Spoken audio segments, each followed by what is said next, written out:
Good day, this is Mike Olden. Look forward to working with you on your next truck. I want to take you on a walk around the Isuzu 14.5 GVW gasoline crew cab truck, 7-man capacity, 6-speed double overdrive transmission.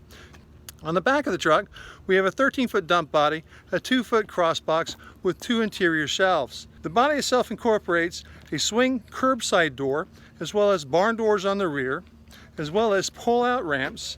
And on the driver's side, you have a fold-down access point for loading with a front-end loader dingo or a front-end loader that you would use on site. At the back of it, we have 2 storage sides for the pull-out ramps. They are 105 inches long, 24 inches wide. They have a tray that is on the back of the body so that you can combine them for a full 48 inches or run them individually at 24 inches. You get 105 inches in total length. With the barn door open, you have a stirrup step on the curb side. Coming around to the driver's side, this is where we have a 79-inch by 26-inch tall fold-down section. That way you have easy loadout during your delivery.